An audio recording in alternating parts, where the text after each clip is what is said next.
love and betrayal, greed and murder. It's set in this interesting world of contrasting ideologies and what's right and wrong, and it has a great philosophy about it.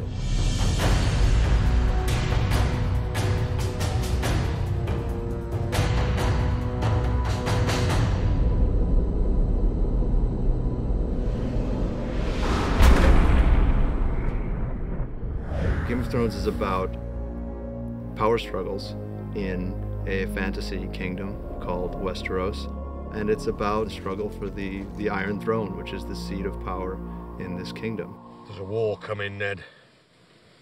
I don't know when, I don't know who we'll be fighting, but it's coming. At the core of it, there's a conflict for power between two great houses initially, House Stark and House Lannister. The other major houses are all contenders as well. It's a suitably complicated political situation. The old truth that power corrupts, I think, is very valid, and it shows in this series. You see characters that come into power and how they change. In a way, it's about how people forget to see the bigger picture. There's a common threat that everybody kind of ignores because they're too busy pursuing their own interests. And meanwhile, outside the Seven Kingdoms, two great threats are rising. One across the sea in the exiled Targaryen siblings, and another one far to the north, beyond the Wall, which is the boundary of the Seven Kingdoms, in lands of perpetual ice and cold, where a supernatural threat is stirring. It's very different from anything that's been done. I can't think of another fantasy which is as dark as this one is, which is as gritty and as real. Every single character is incredibly complex. You think you know them, you think you've got them pegged as what they seemingly are, but they really aren't. Is there someone in your service whom you trust completely? Yes. The wiser answer was no, my lord. It's not a good guys, bad guys story. It's a story where everybody is pursuing their own interest and everybody is following their own code, and it's about those interests and those ethics coming into conflict with each other, and it just provides a much richer story than the guys in white beating the guys in black. Lord Baelish, perhaps I was wrong to distrust you. Distrusting me was the wisest thing you've done since you climbed off your horse. It's quite a big, sprawling, epic kind of story, and fascinating characters, different characters, very rich, sort of tasty characters in there. You don't know who they all are and how they fit in. Shouldn't be out here, my lord.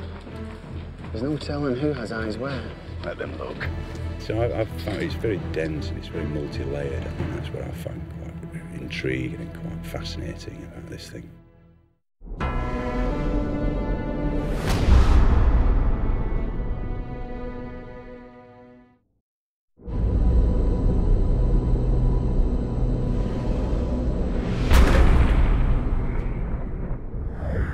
Ned Stark is the center of the series.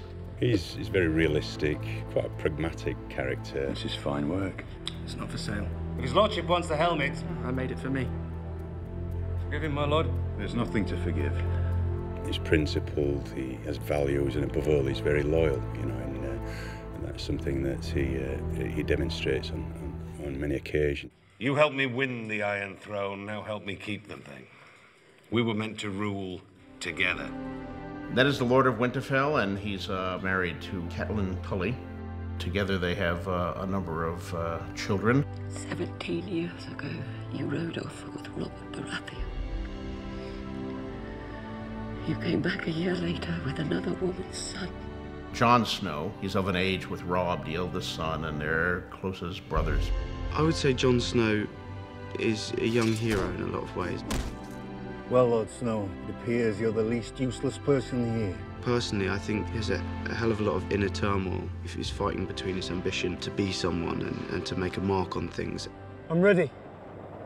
You're not going. You're no ranger, Joe. Here. The man gets what he earns.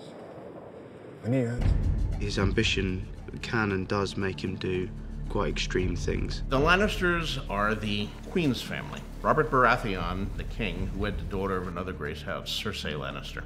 She is the queen of the Seven Kingdoms. She's quite tricky, layered and power mad. She's smart and political. She has a very hard time trusting anyone. You're just a soldier, aren't you? You take your orders and you carry on. I was also trained to kill my enemies, Your Grace. As was I. There's a definite sense with Cersei that if it will further her game of power, she'll get rid of anybody. It doesn't really matter. Jaime, her twin brother, is one of the members of the King's Guard. It would be good to have you on the field. The competition has become a bit stale. I don't fight in tournaments, because when I fight a man for real, I don't want him to know what I can do. He is a soldier, and he doesn't care about the politics. He knows the game, and he does not want to be directly involved in it. Cersei and Jaime also have another brother, Tyrion Lannister. Tyrion Lannister, because of his size, has had a very complicated upbringing in relation to his father and his sister. He's very well read. He gets 0 powers with physical defenses, so he has to defend himself with his wit and charm. Why'd you read so much? Look at me and tell me what you see. Is this a trick? What you see is a dwarf. My brother has his sword, and I have my mind. And a mind needs books like a sword needs a whetstone. There's a set of characters that you also encounter who are across the Narrow Sea on an entirely different continent. May I present my honored guests, Viserys of House Targaryen, the rightful king of the Andals, and his sister, Daenerys of House Targaryen. He's a man on a mission. He's fairly obsessive about one thing, which is regaining his crown. When they write the history of my reign, sweet sister, they will say it began today. He's very bitter and resentful of the people who took it from him, and he carries a huge burden. His sister is Daenerys Targaryen, also known as Daenerys Stormborn. Tell them to stop. You want the entire horde to stop? For how long? Until I command them otherwise. She goes on such a journey. She gets put up with a lot of obstacles coming her way, and every time she overcomes them, she succeeds, and she kind of just gets stronger and stronger as she goes on. She's an incredible, incredible, wicked person. There's plots within plots and wheels within wheels, and many people competing for one seat.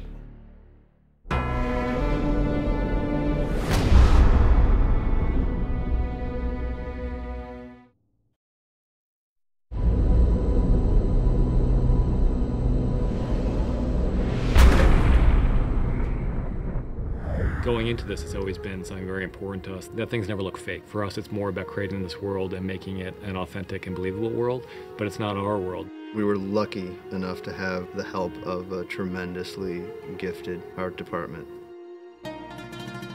I'm responsible for the look of the show, from the kind of the floor to the sky. I'm working out what the CGI is going to be, the whole look of it from there downwards, so that we have a complete look to the series.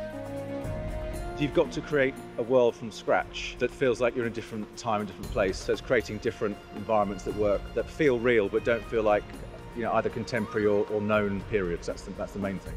The biggest challenges have been, I guess, the scale of the event. We've created very high standards for ourselves. It's a lot of bits to this, and it just has been a lot of stuff to pull together. Gemma Jackson really ranged far and wide to find the artistic resources and the stylistic resources to give us a world we haven't seen before. There's an Arctic wasteland, which is very far north, and you go all the way to a more desert wilderness and everything in between. Our brief was to try to combine interesting visual elements from a lot of different societies and periods. So we spent a lot of time researching medieval Europe. We looked at Oriental influences, we looked at Asian influences, we looked at the subcontinent, we looked at African influences. We tried to find references from a lot of different civilizations in different times and combine them. You try and create a world that's based in real physics, even if it's fantasy, there has to be a reality to it or it will just look like a set. So you're always trying to think, right, how would these people live? What would they need? Why would they put things where they do? How would it be? I think the approach we want to take is that, yes, it is fantasy, but it's very grounded in reality. And I think we want to make it as real as possible. And that's the same approach we're taking with absolutely everything. And I think as the series goes on, you'll see the great difference between the four worlds in which the series inhabits. So it's very important that it have a completely different look and that the light be different and the topography. We've been given the luxury of being able to span various countries. So we scouted probably, 14 different countries when we're trying to decide where to shoot and why ultimately we decided to shoot Northern Ireland. You drive 25 minutes and you're at some beautiful forest somewhere, and you drive 45 minutes and you're at this great old castle. It's a huge scale. Shooting simultaneously in 2 different countries as Malta and Ireland is a challenge, but it's great fun. We love it. It's one of the fun things about this show is that we get to make it up. We're not hewing to any particular historical period, absolutely. This is a fantasy series, and that gives us a lot of freedom, and that's part of the fun of it. Fantasy is always bigger. I mean, fantasy is larger and more colorful and more exciting, I think, than history. So you take your inspiration from something in history, you make it much bigger and perhaps more dramatic. It's just the best story. It's fascinating, and there's so many twists and turns, and when you think you've got it figured, it completely changes its mind, and you follow it and you get excited by it. There's real emotion and there's real relationships that you can understand and relate to, and it's just brilliant. It's a wonderful story. This interesting combination of a very real world with an overlay of fantasy is a pretty intriguing combination, and I think it's something that you see nowhere else on television currently. I don't think anybody will do it quite the way HBO does. What do you know about fear? Fear is for the winter, when the snows fall 100 feet deep. Fear is for the long night, when the white walkers move through the woods. When the sun hides for years, and children are born and live and die, all in darkness. That is the time for fear, my lord.